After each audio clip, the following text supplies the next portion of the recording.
Hello दोस्तों, welcome to toppers village. दोस्तों आज हम आगे के क्वेश्चन करेंगे एक्सरसाइज 9.3 के, मतलब क्वेश्चन नंबर 13 से आगे के करेंगे ना।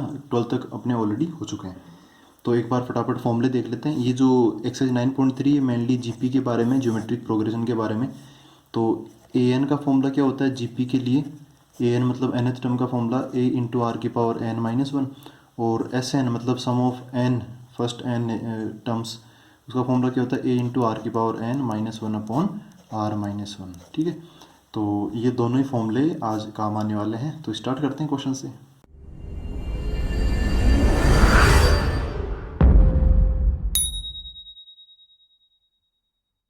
तो दोस्तों क्वेश्चन नंबर 13 में बोला how many terms of a GP 3 square 3 cube dot dot dot are needed to give the sum 120। मतलब ये एक जीपी है, इसकी कितनी टर्म्स हम लें ताकि उन सबको जोड़ें तो आंसर कितना आ जाए? 120 आ जाए, है ना। उनका समेशन दे रखा है हमें। तो ये जीपी है, समझो कि इसकी हमने एन टर्म्स तक गए, मतलब ए एन तक गए। तो ये 120 क्या हो जाएगा? एस एन हो जाएगा। तो अब हमें क्या पता करना? हाउ मेनी टर्म्स, मतलब एन की वैल्यू पता करनी है। ठीक है, ये nth टर्म है लास्ट में, तो इन सबको जोड़ा गया a1 a2 a3 up to an, तो हमें एस एन मिल गया 120।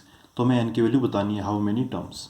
तो एस एन का फॉर्मूला क्या होता है? ये वाला फॉर्मूला ये लगा देता हूँ मैं। ए यहाँ पे कुछ चीज़ों की ज़रूरत पड़ेगी तो वो निकाल लेते हैं। ए की वैल्यू क्या है? पहला टर्म मतलब 3।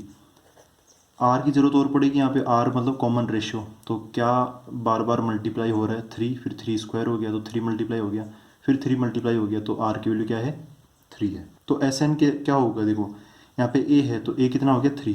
आर की पावर एन तो 3 की power N minus one upon नीचे आर माइनस वन तो 3 माइनस वन बराबर एस एन की जगह 120 है, तो वो जो पता है मैं वो भी यहाँ पे रख दिया मैंने।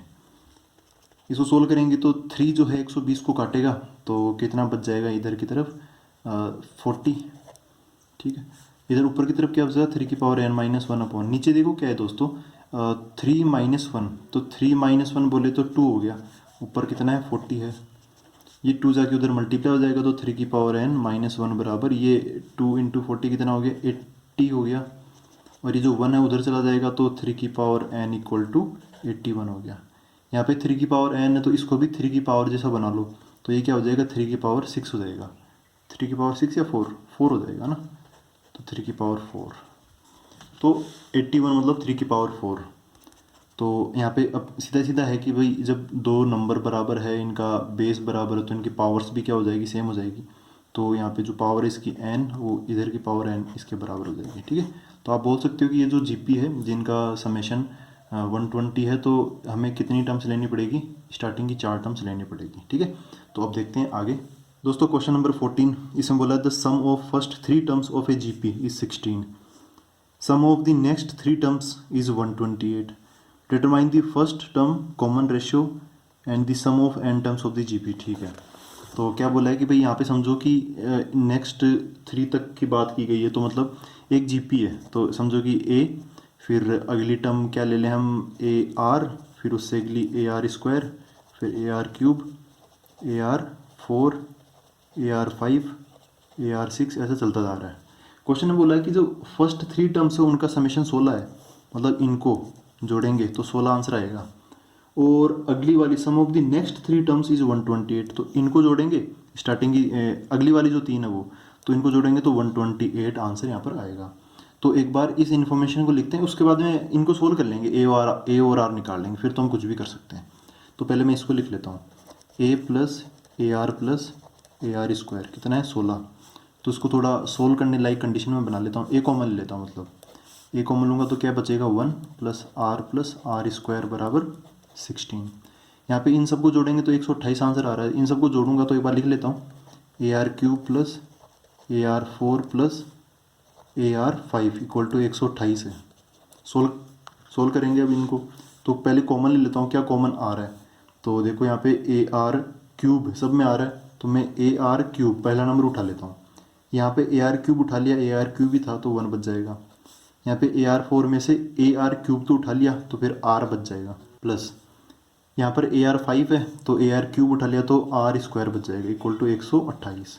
इसको इक्वेशन 1 बोल देता हूँ, इसको इक्वेशन 2 बोल देता हूँ। अब आपको पता चल गया मैं क्या करने वाला हूँ, इन दोनों का डिवाइड कर देते हैं। ठीक है, ऐसे कर देता हूँ, इक्वेशन 1 डिवाइड बाई इक्वेशन 2। ठीक है।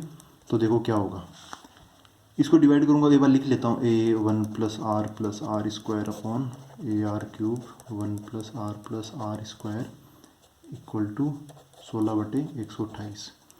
ए से तो ए कट जाएगा, इस पूरे ब्रैकेट से पूरा ब्रैकेट कट जाएगा।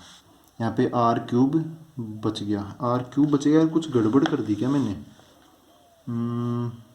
स्टार्टिंग है, ठीक है कोई दिक्कत नहीं, सही है। हाँ तो अच्छा, इधर कितना बचेगा ये कट के देखो, ये 16 है, ये 128 है, तो 16 इसको काटेगा तो शायद 8 टाइम्स कट कर देगा। 16 का डबल 32 का डबल 64 का डबल, हाँ ठीक है 8 बच जाएगा। तो ऐसा हो गया 1/r³ इक्वल टू 1/8। 1/8 मतलब 2⁻³ ठीक। तो 1/r³ 1/2³ के बराबर है, तो r की वैल्यू क्या होगी? 2 हो गई। r की वैल्यू पता चल गई, r की वैल्यू उठा के यहाँ पे रख देता हूँ इक्वेशन 1 में। तो बाय इक्वेशन 1 यहाँ पे क्या है, a है, इधर कर लेता हूँ इसको, फिर 1 + r मतलब कितना 2, तो 2, फिर r² मतलब कितना 2 का स्क्वायर, तो 2 का स्क्वायर क्या हो जाएगा? 4 हो जाएगा इक्वल टू 16। तो एक की वैल्यू क्या हो जाएगी? देखो ये 1 + 2 3 + 4 7 हो गया। यहाँ पे जो 7 है एक के साथ मल्टीप्लाई में, उधर जाके डिवाइड में हो जाएगा, तो 16/7। एक की वैल्यू क्या आ गई? 16/7 आ गई। तो इसके अंदर एक तो r की वैल्यू पूछी थी वो आ गई, एक की वैल्यू फर्स्ट टर्म पूछी थी वो आ गई। अभी बोला इसके अंदर की सम ऑफ n टर्म्स बताना है, तो मतलब हमें Sn की वैल्यू भी बतानी है। तो Sn का फॉर्मूला क्या होता है? a × r⁻n−1/r−1, ये भी बता देते हैं। तो एक की जगह क्या आ जाएगा? 16/7 मल्टीप्लाई बाई, यहाँ पे r⁻n मतलब 2⁻n−1 अपॉन नीचे की तरफ 2-1। तो नीचे 2-1 क्या हो गया? 1 हो जाएगा, तो ये ऊपर वाला ही बच जाएगा 16/7 इंटू 2⁻n−1, ठीक है। तो ये भी यहाँ पर आंसर बन गया। तो 3 आंसर हो गए, 2 16/7 एंड 16/7 इंटू 2⁻n−1, ठीक है। ये तीनों इस क्वेश्चन में पूछा गया था। अब आते हैं अगले क्वेश्चन पर। देखो दोस्तों, question number 15, given a GP with a equal to 729। First term है 729, seventh term is 64, determine S7। हमें सम ऑफ फर्स्ट 7 टर्म्स निकालना है। तो ये इन्फॉर्मेशन है अपने पास में, बस निकाल लेंगे। भी r की वैल्यू नहीं पता, बस r की वैल्यू निकाल लेते हैं। a पता है, अच्छा इसका फॉर्मूला लगा देता हूँ एक बार में। a7 इक्वल टू 64 है। a7 का मतलब क्या हो गया? a इंटू r⁻6 बराबर 64, तो ये 64। एक की जगह क्या आ जाएगा? ये 729 मल्टीप्लाई बाय r की पावर पता नहीं, 6 रहने दो, यहाँ पे 64 है। अच्छा इसको मैं उधर भेज देता हूँ, तो ये क्या हो गया? r⁻6 बराबर 64/729। और ध्यान देने वाली बात ये है कि 64 होता है 2⁻6 और 729 ये होता है कितना? 3⁻6। तो आप समझ पा रहे हो कि यहाँ पे ये जो भी है ये क्या बन गया? 2/3 की पावर होल पावर क्या बन गया? 6 बन गया, ठीक है। तो देखो r⁻6 बराबर 2/3 की पावर 6 है, तो यहाँ पर हम r की वैल्यू क्या ले लेंगे? 2/3। तो r की वैल्यू क्या हो गई? 2/3 हो गई, ठीक है। अच्छा यहाँ पर वैसे कोई प्लस माइनस का चक्कर तो नहीं पड़ना चाहिए कि r की वैल्यू +-2/3। एक बार हम प्लस का 2/3 लेके चलते हैं, फिर आगे देखते हैं, ठीक है। तो सिंपल सा मतलब जो दिख रहा है वही ले लिया मैंने, r की वैल्यू 2/3। अब क्या चाहिए? मैं यहाँ पे क्वेश्चन बोला कि S7 चाहिए, तो S7 का क्या फॉर्मूला हो जाएगा? देखो S7 का a इंटू r⁻7-1 अपॉन नीचे की तरफ r-1 आ जाएगा। वैल्यूज रख देते हैं, तो a कितना है? 729 मल्टीप्लाई बाई r कितना है? 2/3, तो 2/3 की पावर 7-1 अपॉन नीचे की तरफ क्या हो जाएगा? 2/3-1, ठीक है। इनको सोल्व करें तो आप देखो नीचे वाला जब हम सोल्व करेंगे तो ये क्या मिलेगा? 729 मल्टीप्लाई बाई 2/3 की पावर 7-1, नीचे की तरफ 2/3-1, तो माइनस का 1/3 हो जाएगा। ये जो 3 है सबसे नीचे वाला ये ऊपर चला जाएगा, तो ये जाके उससे मल्टीप्लाई हो जाएगा। तो 9 इस मतलब 3 को मल्टीप्लाई कर लो 729 में, तो कितना मिलेगा? कितना हो गया? 9 3 जा 27 का 7, 3 2 जा 6 इंटू 8 हो गया, एंड ये 21 हो गया, ठीक है।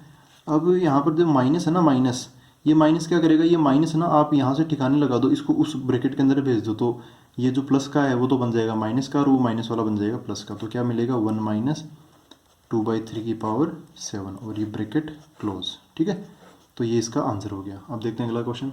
देखो दोस्तों, क्वेश्चन नंबर 16, इसमें बोला find a GP for which sum of the first two terms is -4, ठीक है, and the fifth term is 4 times the third term. अच्छा, फाइंड जीपी। जीपी पता करना मतलब हमें पहली दूसरी तीसरी टर्म ऐसे बता देनी है, मतलब उनके अंदर एक तो ए चाहिए, एक आर चाहिए, ठीक है। ये दो चीज़ें हमें पता करनी है और पता चल भी जाएगी, दो इन्फॉर्मेशन दे भी रखी है हमें यहाँ पे, ठीक है। तो क्वेश्चन को एक बार लिखते हैं, find GP for which sum of the first two terms, मतलब एक जीपी है जैसे ए आर, फिर ए आर स्क्वायर, फिर A are cube, then A R 4, A R 5, ऐसे चल रहा जा रहा है ना। इसमें क्या बोला है कि स्टार्टिंग की दो टर्म्स का सम -4 है, तो ऐसे ए प्लस ए आर की वैल्यू है -4। फिर बोला है कि fifth term is 4 times the third term. जो फिफ्थ टर्म है ये क्या है, ये पहली टर्म, ये दूसरी टर्म, तीसरी, चौथी, पांचवी, ये फिफ्थ टर्म A5। तो A5 की वैल्यू क्या है, 4 times the third term, 4 times the third term, third term मतलब A3 ऐसे है। तो A3 ये है ना, ये A3 है, A1 A2 ये A3 है। तो यहाँ पर भी वैल्यूज रख देते हैं।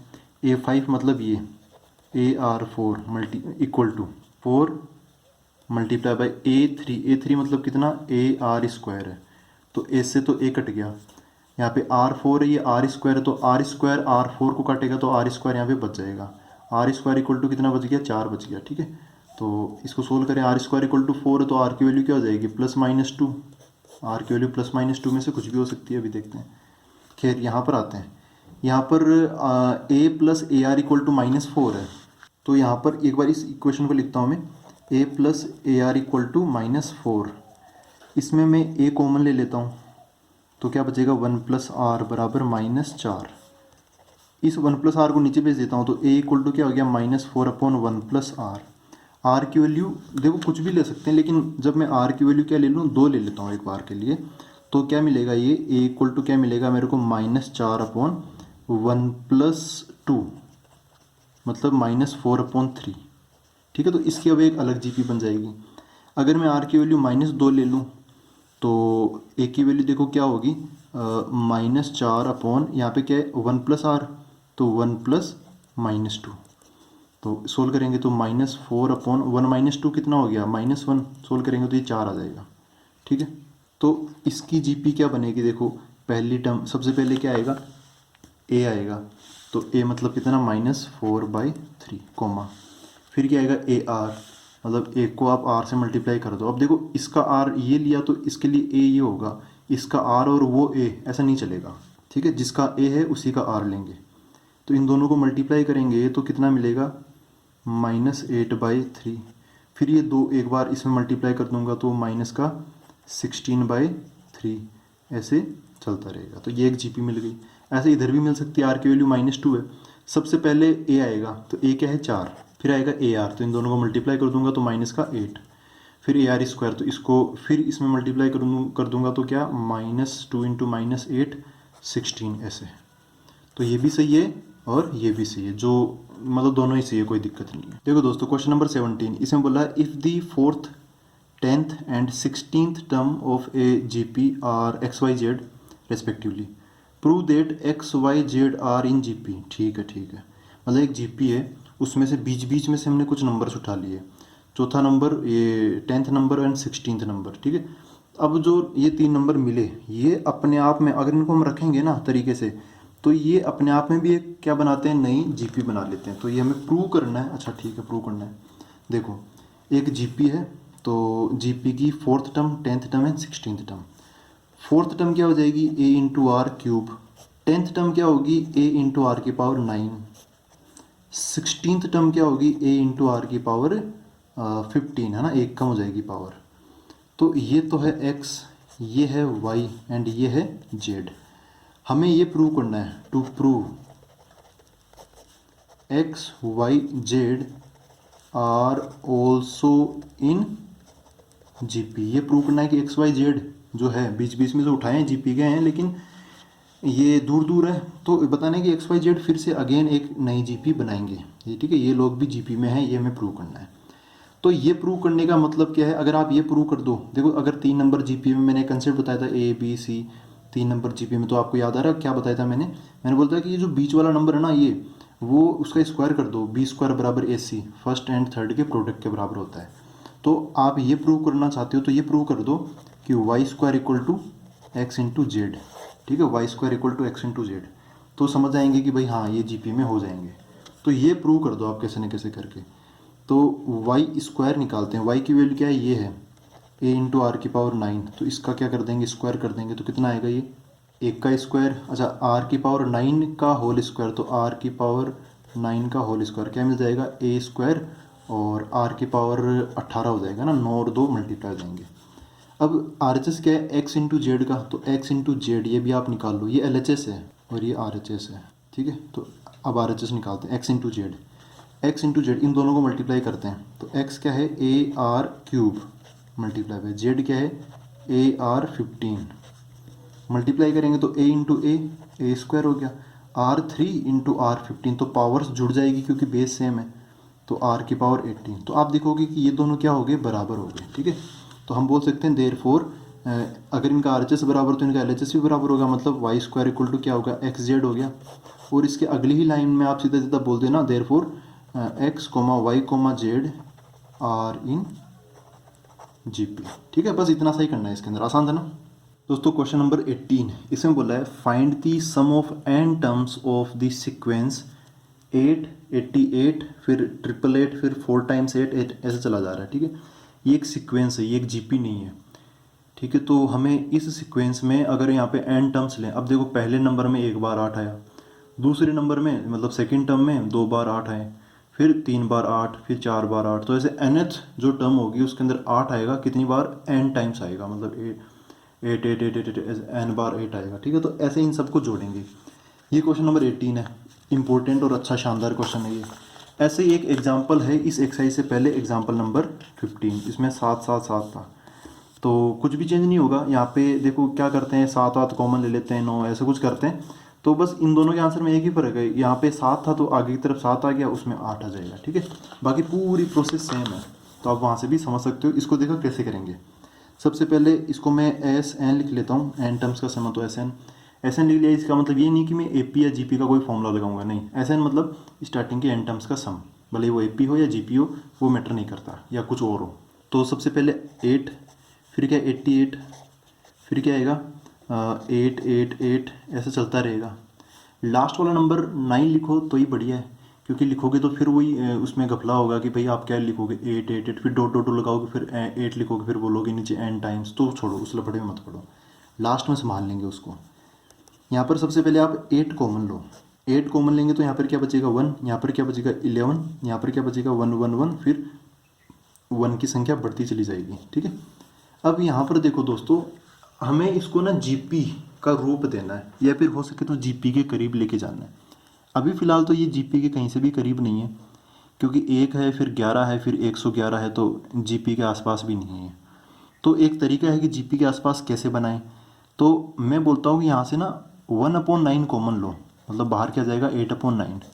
तो जैसे कि हम कॉमन लेते हैं, जब हम कोई सीधी सीधी चीज़ न्यूमरेटर में से कॉमन लेते हैं तो बाहर भी न्यूमरेटर में आ जाएगा 8, जैसे यहाँ पे 8 हमने कॉमन लिया, तो 8 जैसे मैंने ऊपर से कॉमन लिया, तो अंदर की तरफ क्या घटना हुई, 8 डिवाइड हो गया, जैसे 88 में से 8 डिवाइड करके हमने कॉमन निकाल लिया ऐसे।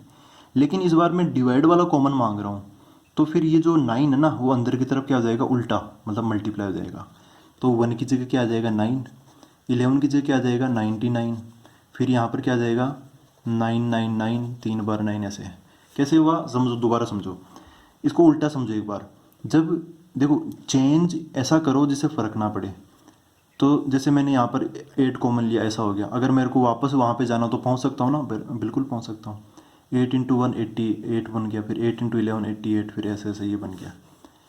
यहाँ पर भी क्या हम यहाँ से वापस वहाँ पहुँच सकते हैं, बिल्कुल पहुँच सकते हैं। तो इसका मतलब हमने सही किया है। क्या ये 9 1/9 है ना, ये अंदर भेजो तो 9 से 9 कट के 1 बन जाएगा, फिर 9 99 को कटेगा तो 11 हो जाएगा, फिर 9 उसको कटेगा तो 1 1 1 हो जाएगा, ठीक है। तो ऐसा करते हैं, जब ऊपर से कुछ कॉमन लेते तो डिवाइड करके निकालते हैं, जब नीचे कुछ कॉमन लेते तो हम मल्टीप्लाई करके निकालते हैं। खैर ये तो मतलब छोटी बात है ये तो। अब देखो, अब ये काफ़ी हद तक जीपी के करीब पहुंच गया। ये जो 9 है, इस 9 को बड़ा ब्रैकेट लगा लेता हूँ पहले, इस पर्टिकुलरली इस 9 को मैं ऐसे लिख सकता हूँ 10 - 1, है ना। ठीक है, चलो इसका काम हो गया। अब इस 99 को, ये पहला हो गया, इस 99 को मैं क्या लिख सकता हूँ, 100 माइनस 1। अब आपके दिमाग में इसकी घंटी तो बजी चुकी होगी। 999 को क्या लिख सकता हूँ मैं, 1000 माइनस 1। ऐसे चलता रहेगा। ठीक है, जीपी के करीब कैसे पहुँच के देखो ध्यान से, ये 10 है, फिर ये 100 है तो 10 मल्टीप्लाई हो गया, फिर 100 का 1000 हो गया, 10 मल्टीप्लाई हो गया। तो ये जो 10, 100, 1000 ये लोग तो जीपी बना लेंगे। लेकिन एक और टेंशन वाली बात है कि यहाँ पे -1 -1 -1 भी आ रहा है, तो इसकी टेंशन ज़्यादा नहीं लेनी, क्योंकि -1 की फैमिली अलग बना, नेगेटिव वालों की फैमिली अलग बना लेंगे, और जो जीरो वाले मतलब 10, ये 10 वाली फैमिली अलग बना लेंगे। सेपरेशन कर देंगे अब यहाँ पे 8/9। देखो यहाँ पे क्या है, 10, 100, ये जो जीरो वाली फैमिली नहीं, इसको अलग बनाओ, 10, 100, फिर 1000, ऐसे चलता रहेगा n टाइम्स। फिर -1 -1 -1, तो इन सब का -1 है ना, माइनस तो कॉमन ले लेता हूँ, तो क्या बच जाएगा 1, फिर यहाँ पर क्या बच जाएगा 1, फिर 1 प्लस ऐसे चल जाएगा। ठीक है, तो ऐसे दो टुकड़े हो गए, दो इसके सेपरेशन हो गए। फिर 8/9। देखो दोस्तों, ये जो है ना, ये क्या है, एक जीपी है। ठीक है, अगर ऐसे पता नहीं चला तो एक काम करता हूँ, अब मैं वो काम कर लेता हूँ जैसे मैंने लास्ट में रोका नहीं था ना इसको, कि nth टर्म नहीं लिखी थी, अब लिखने का टाइम आ गया। यहाँ पे ये है 10, 100 क्या हो गया, 10 का स्क्वायर, तो इस 10 को मैं 10 की पावर 1 लिख लेता हूँ। 1000 क्या हो गया, 10 का क्यूब, ऐसे चलता रहेगा। ये n टाइम्स जा रहा है, n टर्म्स निकाले ना तो n टाइम्स जा रहा है, तो ये भी n times n times n, तो ये भी n टाइम्स जाएगा। पहली बार में 10 की पावर 1, फिर दूसरी बार में 10 की पावर 2, तीसरी बार में ये, तो n टाइम्स में क्या हो जाएगा, 10 की पावर n बन जाएगा। ये हो गया माइनस, यहाँ पे जो 1 है, ये 1, ये भी कितनी बार होगा, n टाइम्स जुड़ेगा, क्योंकि n ब्रैकेट पहले से चले आ रहे हैं, तो n ही बार क्या निकलेगा, 1 निकलेगा। ये भी क्या है, n टाइम्स। ये क्या है, एक जीपी। तो इधर तो मैं जीपी का फॉर्मूला लगा दूंगा, और इधर की तरफ हम इनको जोड़ लेंगे सिंपली। तो क्या हो गया, ये 8/9। इधर जीपी का फॉर्मूला क्या होता है, लिखा ना हमने स्टार्टिंग में, ये रहा, a इंटू आर की पावर n-1/r-1। तो वही मैं यहाँ पे लगा देता हूँ, a सबसे पहले a लिखूंगा, a क्या है, पहला नंबर 10, तो यहाँ पे 10 आ जाएगा, मल्टीप्लाई बाय, फिर r की पावर n, r मतलब कॉमन रेशियो, बार बार क्या मल्टीप्लाई हो रहा है, 10 मल्टीप्लाई हो रहा है, तो 10 की पावर n -1 नीचे की तरफ क्या आएगा, r-1 मतलब 10 - 1, तो 10 - 1, फिर माइनस, यहाँ पे ये जो है नंबर अपना 1 1 1 1, ये कितनी n टाइम्स मल्टीप्लाई, n बन जाएगा। जैसे एक को आप 10 बार जोड़ोगे तो 10 बन जाएगा, एक 1 को आप 100 बार जोड़ोगे तो 100 बन जाएगा, 1 को आप n टाइम्स जोड़ोगे तो n बन जाएगा। सोल्व कर लें थोड़ा मोड़ा, इसके अंदर क्या है, ये 8/9, यहाँ पे 10 ये 10 - 1 क्या हो गया, 9 हो गया, ब्रैकेट के अंदर 10 की पावर n-1, ये n हो गया।